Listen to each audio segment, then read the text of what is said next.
Qui ne connaît pas Ricardo Larrivé? Émilie Boulay-Chouinard a eu la chance de le rencontrer grâce à la Chambre de commerce de la MRC de la Matapédia qui l'a invité en tant que conférencier. Donc, on est avec Ricardo Larrivé. Bonjour, Ricardo. Bonjour. Bienvenue dans la Matapédia. Merci beaucoup. On est très heureux de vous accueillir ici. Tout un phénomène qui débarque dans la Matapédia pour donner un petit coup j'allais dire d'ambition aux entrepreneurs matapédiens via une conférence avec la Chambre de commerce. Est-ce que tu es content d'être ici dans la Matapédia? Je suis super content. Je pense que les entrepreneurs ici ont déjà beaucoup d'ambition. Oui. Je viens plutôt raconter, je pense, mon périple qui va ressembler beaucoup à celui ou à celle qui a parti son entreprise, petite ou grande. Nous, on est rendu à peu près 225-250 employés. Okay. Mais je veux dire, il n'y a pas longtemps, on avait 25, puis au début, on était 2. Fait que c'est le fun quand tu racontes ton parcours, mais que tu sens que les autres, ils ont vécu la même chose que toi. Oui. Puis qu'à la limite, des fois, quand je parle avec les gens avant ou après, j'apprends des affaires. Parce que quelqu'un qui me dit hey, toi, tel problème, tu as réglé ça de telle façon, c'est ensemble qu'on est les plus forts. Oui. D'ailleurs, c'est souvent le thème que j'aborde. J'ai appelé cette conférence-là, d'ailleurs, Le meilleur nous convient très bien.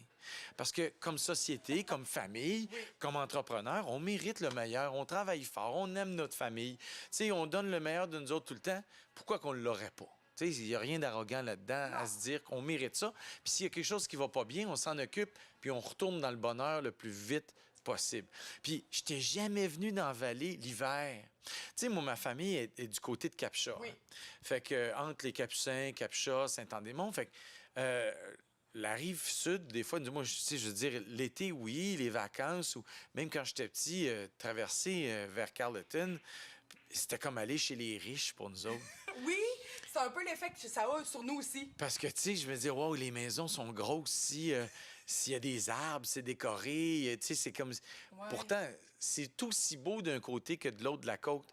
C'est juste deux Gaspésies complètement différentes. Le monde est pareil. Oui. Tu sais, c'est fin, c'est chaleureux, t'as le goût. Il y a tout le temps quelqu'un pour t'aider, puis te faire rire, puis t'inviter à quelque part. Mais l'architecture et la nature, c'est vraiment comme deux places différentes. Fait que j'étais content. J'étais vraiment content de venir l'hiver. Ça m'a comme forcé à me déniaiser puis à voir ça. Bien, pas l'hiver, c'est le printemps. Il faisait super beau. Oui. C'était beau, sa route aujourd'hui, ça fondait, ça brille, ça neige, tout ça. Oui, la route pour revenir de Carleton, hein, c'est très beau. Magnifique. C'est vraiment beau. On va faire un petit... pour les gens qui ne seront pas là ce soir à votre conférence, un peu un historique. Hein, dans le fond, toi, tu as étudié à l'ITHQ pour devenir chef. En fait, je voulais étudier en gestion. J'ai étudié en gestion hôtelière. Okay. Puis, quand j'ai étudié là-dedans, j'ai réalisé que j'aimais pas vraiment ça. Bien, je n'étais pas faite pour être dans un bureau en finance, en comptabilité, peut-être en vente, mais c'était pas ça. Mais à travers les 3 ans d'études, j'avais des cours de bar, de sommellerie, des cours de service de table, de cuisine. Okay. Moi, là, tout ce qui touchait la bouffe, je tombais en amour avec ça. J'ai adoré apprendre à cuisiner, là, puis les cocktails, puis le vin, puis tout ça. C'était le fun. Mais je pensais que ça allait être une passion personnelle tellement que quand mon cours a fini, on n'avait pas beaucoup d'argent. Je disais à ma mère, écoute, j'aime pas ça, maman. Je suis pas bien là-dedans, puis moi, je veux être un animateur. Ma mère a dit, tu vas crever de faim, qu'est-ce que tu vas faire? Déjà, tu sais, 3 ans, le cours... Moi, si t'étais dessus, elle dit, t'es sûr, là? Je dis, oui, c'est vraiment ça. Fait que je suis allé étudier en radio-télédiffusion à Ottawa. OK. Puis c'est vraiment plus tard, en Saskatchewan, où je suis devenu, pour remplacer l'été des gens en vacances, j'ai commencé à parler de cuisine, puis que les deux se sont mariés. Puis un jour, il y a un déclic qui s'est fait. Je dis, my God, j'ai comme payé toutes mes factures en parlant puis en cuisinant. Mais je dis, là, il faut que je sois le meilleur, par exemple. Je peux pas... Okay.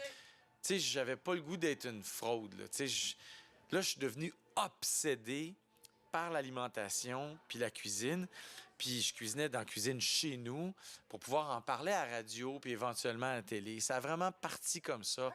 Pendant des années, j'ai inventé les recettes de Claudette puis Marie-Josée Taillefer. Puis c'est Brigitte avec José Zitasio qui était derrière l'émission. J'ai tellement appris avec ces deux filles-là. J'ai tellement eu de fun. Elles sont tellement fines. Puis j'ai appris beaucoup comment la télé fonctionnait en cuisine, là. Tu sais, c'est un parcours, hein? Oui. Puis, tout ce que tu fais te prépare à l'étape d'après. Oui. Même les affaires tristes ou plates, même tes erreurs, faut tout le temps, faut que tu les acceptes puis tu règles ça le plus vite possible, là. Moi, je reste pas dans la torpeur longtemps. Non. Mais bon, des fois, c'est pas top. Mais tu fais avec, puis tu te dis, ça va m'aider à faire quelque chose d'autre. Peut-être dans 5 ans, mais ça va m'aider. Ah, c'est sûr qu'on rebondit toujours, là. Puis il faut rebondir vite. Oui. Est-ce que le petit Ricardo rêvait déjà de... On a dit l'Empire tantôt, Ouais. mais... Tu me fais rire. ben oui, ben oui. Oui. Mais non. Non? Ben non, je ne savais pas que je voulais faire. Je n'étais pas un gars particulièrement heureux ou ambitieux. Tu sais, je veux dire, j'ai eu beaucoup de plaisir. Tu sais, je pense à mes étés à travailler, mettons, au Gîte du Mont-Albert ou quand j'ai commencé, là, après ça, mes stages à radio, à CJMC, à Sainte-Anne-des-Monts. J'avais du fun, tu sais, aller danser dans le sol du Monaco. Tu n'as pas connu le Monaco, Non. tu sais. Puis, tu sais, mais j'avais pas de rêve particulier. Je voulais juste gagner ma vie, un jour avoir une blonde. Puis c'est vraiment au contact de Brigitte, quand on a commencé à travailler ensemble, puis à vouloir se protéger l'un l'autre pour avoir une job, qu'on a pris goût à ça. Les forces de Brigitte puis les miennes ensemble, ça équilibrait nos faiblesses, tu sais. Ouais. Moi qui n'étais pas assez structuré, organisé, Brigitte qui était structurée, organisée, mais peut-être pas assez folle puis rêveuse à la base, ça ensemble, ça a donné quelque chose, tu sais. Fait que vous étiez l'équipe parfaite pour vous amener où vous êtes rendu maintenant. Oui, exactement. Est-ce que c'est possible pour tout le monde d'atteindre un niveau auquel vous êtes rendu? Parce que oui, tu l'as dit tantôt, une entreprise de 200 employés, il y en a partout de ça, mais Oui. une entreprise que le monde, à la limite, partout à travers le monde, tu dis Ricardo ou Ricardo, puis ils savent, là. C'est pas n'importe quoi. C'est donné à tout le monde, je pense, Oui. avec beaucoup de travail, effectivement. Trop de travail. Pour réussir, malheureusement, il va falloir que tu exagères. Fait qu'il y aura des sacrifices physiques, émotifs, familiaux. C'est triste, mais c'est ça, en réalité. Tu essaies de diminuer l'impact au maximum, mais tu peux pas être le top dans quelque chose, peu importe ce que c'est. Puis tu n'as pas peut-être donné là, 90 heures par semaine. Là. Ça se peut pas. Travailler avec sa femme, ça, ou son mari, ça, c'est un autre paire de manches. C'est pas donné à tout le monde. Non. Ça, puis ça, c'est un hasard de la vie. OK. Ben oui, parce que d'avoir des caractères compatibles, d'être capable de prendre la critique. Parce que quand tout va bien, ça va bien. Oui. Mais c'est pas le vrai test, ça. Le vrai test, c'est quand ça va pas. Oui. En amitié, comme en amour, comme au travail. Comment on réagit les uns avec les autres. Moi, c'est Brigitte, mon boss. C'est elle, la présidente puis la CEO. Fait que, à quelque part, je peux vendre mon point de vue, tu sais, bon. Mais à la fin, là, mettons qu'on s'entend pas. Faut que quelqu'un prenne une décision. Oui. Puis ça va être elle. Puis je dois me plier à ça, puis l'accepter, puis vivre ça. Je peux revenir, puis essayer de faire un autre pitch de vente. Oui. Puis ça, c'est correct, là. Mais si tu peux pas vivre avec cette façon de faire-là, peu importe qui prend la décision finale, un jour, ce sera peut-être une de mes filles qui prend la décision finale. Oui, est-ce qu'elles sont dans la business? Encore. OK. Ils sont intéressés, mais Oui. tu sais, il y en a une à l'université, l'autre à l'THQ. J'en ai une en management, OK. une à l'THQ en gestion de la restauration, puis ma dernière, elle ne sait pas trop, elle a 15 ans. Ah, là. ben là, je... Mais c'est ça. Mais si un jour l'entreprise leur est transférée, ben c'est eux autres les boss. Puis il va falloir que je vive avec une décision bonne ou mauvaise. Ah, ben oui. Bonne, c'est facile, mais mauvaise. Mais il faut qu'il ait le droit de se tromper. Moi, je me suis trompé, sauf que personne ne l'a vu ou personne ne s'en souvient. Ah oui? Ah oui, souvent? Oui. Y a-tu... oui, oui, on l'a dit, c'est toi, tu niaises pas trop avec ça, mais... Pas, mais je veux dire, ça se peut pas un parcours sans faute. Non. Voyons donc. Je veux dire, les fautes font en sorte que tu es meilleur. Puis que je pense que les meilleurs, par contre, ils ne refont pas 10 fois les fautes. Ouais, Tu ils sais, apprennent vite. 2, 3 fois, puis tu sais, je veux dire, t'as catché, puis tu recommences pas. Ça prend ça. Ou d'avoir le guts de prendre une chance. Tu sais, des fois, Oui, le je risque. regarde les colonnes de chiffres, puis tout te dit d'aller là, mais tout ton cœur vrai. est là. De temps en temps, faut que tu te suives. Oui. Faut que tu suives ton feeling. Puis ça, Brigitte puis moi, on est assez bons à ça. Tu sais, oui, on rationalise, on regarde ça, on analyse ça, mais après, à la gang, là, des fois, on va à côté. Puis si tu te trompes, c'est pas grave, parce que tu dis, hey, on l'a choisi ensemble. C'est ça. Tu sais, c'est pas comme si quelqu'un te dit, va là, ça c'est super, tu y vas pas, puis tu t'es trompé, tu dis, j'aurais donc dû m'écouter, tu sais. Fait que les j'aurais donc dû, moi, j'aime pas ça. OK. Est-ce qu'il y a des choses dont tu es le plus fier? Y a-tu une réalisation? Peut-être qu'à la base, tu disais, ouf, fallait, pas sûr, puis finalement, c'est comme un succès. Y a-tu quelque chose qui ressort? Être resté marié? OK. Non, mais c'est parce que... Oui. Parce que c'est un grand défi aussi, là. Tu sais, t'es heureux, tu passes à travers... T'as tes enfants, des fois de la maladie, la compagnie va mieux, elle va moins bien, elle recommence mieux. Tu sais, je veux dire, ces cycles-là, il faut que tu y survives comme couple, Ouais. comme amoureux, comme, tu sais, comme partner, puis t'as le fun quand passer tes fins de semaine ensemble. Oui. Puis nous autres, ça a toujours été le cas. Fait que ça, je te dirais que je suis assez fier. Tout le reste peut passer, tu sais, je veux dire, tu peux vendre ta business, tu peux en acheter une, mais ta femme puis tes enfants, eux autres, ils restent là, tu sais. Oui. Puis le fait aussi que c'était beaucoup dans votre cocon familial, votre business, là, pendant un bout, l'émission de télé était tournée dans votre maison. C'est encore chez vous, hein? Fait que on décroche jamais, là. Jamais. Jamais. Jamais. Puis j'ai déjà dit à mes enfants, c'est just too bad, c'est ça votre vie. Un jour, vous allez faire la vôtre. Mais là, vous êtes dans la maison ici, puis c'est ça notre travail. Chaque parent a une contrainte. Tu sais, si j'avais été un médecin ou infirmier, puis j'avais eu des chiffres de nuit, ben mon horaire n'aurait pas été ça, on se serait pas vu à cette heure-là.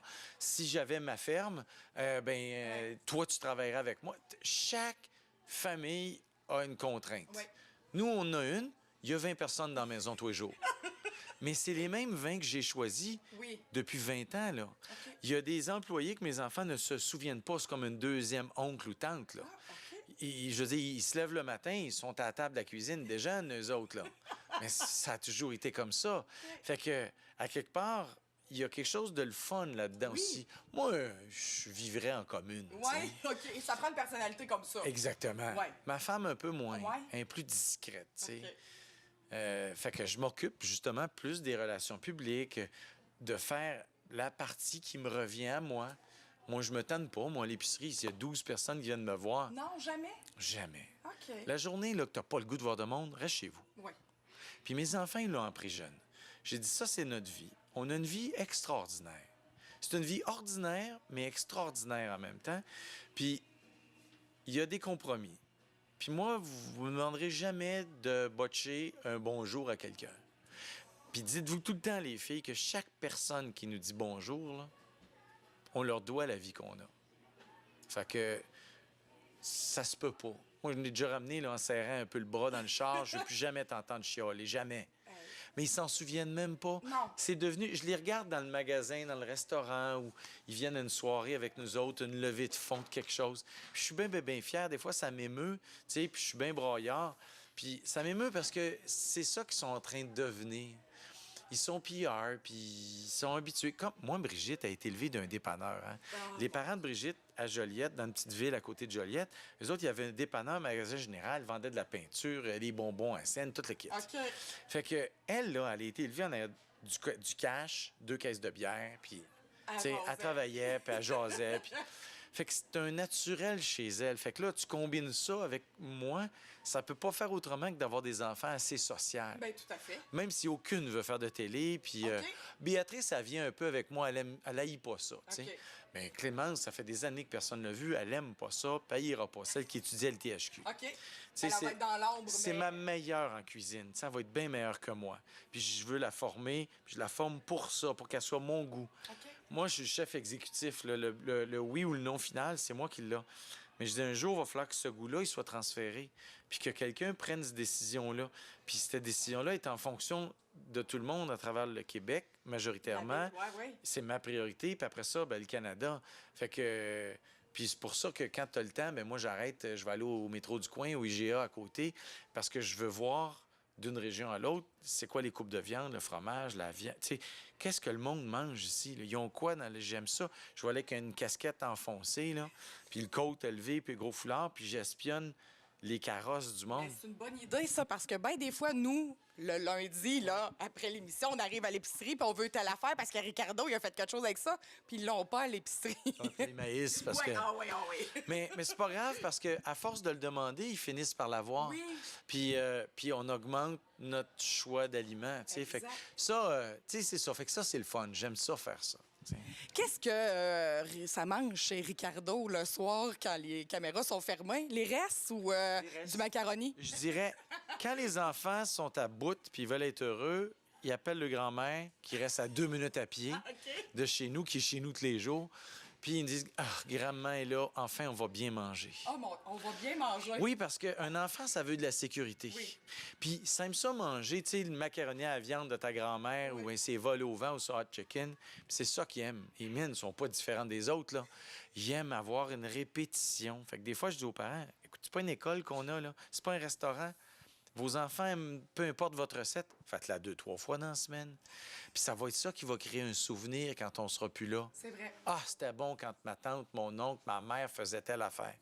Puis donc, mes enfants mangent des restes du bureau, des tests. Puis quand c'est pas ça, c'est parce que c'est ma belle-mère qui nous a fait à manger. Fait que sont J'haïs chanceux. pas ça. Ouais, hein? J'haïs pas ça.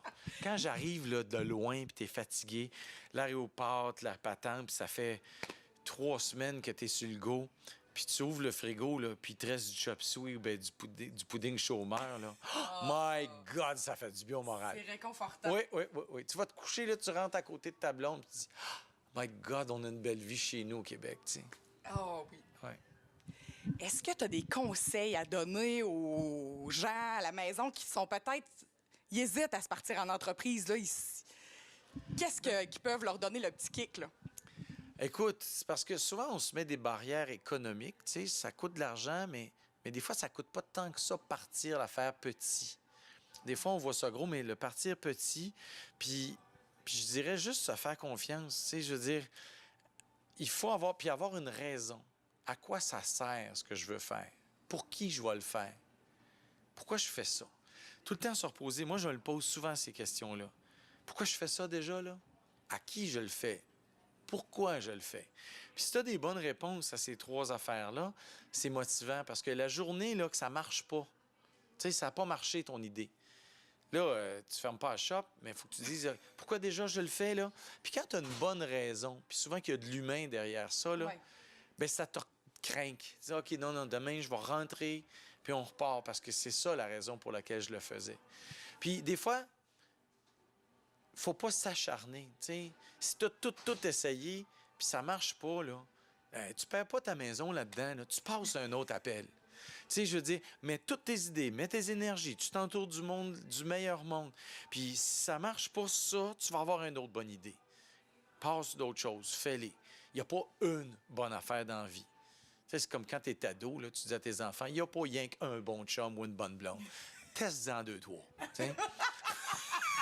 Oui, mais lui, c'est elle qu'elle aime. Oui. Tu sais, je veux dire, le monde est extraordinaire. Il faut le découvrir. Oui.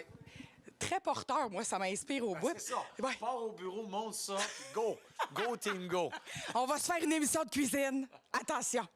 On va tout reproduire les recettes de Ricardo. Merci beaucoup. Merci, Ricardo, de ton temps, de ton énergie. Ça fait plaisir. En terminant, j'ai une dernière question. On riait à job avec ça, mais il faut que je la pose. C'est quoi la recette du bonheur? La recette du bonheur? Écoute, essaye de pas te coucher tout seul. On dirait que tu l'as trouvé. Hein? Essaye de pas te coucher tout seul. Ah, c'est bon. J'ai des bons ingrédients. Mais sais-tu quoi? Mais c'est vraiment ça, en fait, c'est de pas être tout seul. De manger avec du monde. Tu sais, t'es bien mieux de manger une boîte de Kraft Dinner que du filet mignon tout seul. Tu sais, juste dire, on mange avec du monde, que ce soit à l'école, avec un ami. Regarde comment un de nos enfants est malheureux quand ils ont une chicane d'amis ou il y a quelque chose. Pas manger tout seul, avoir de la famille, des amis, ça vaut tous les jobs et les compagnies du monde entier, ça. C'est vrai. Ouais. Merci beaucoup.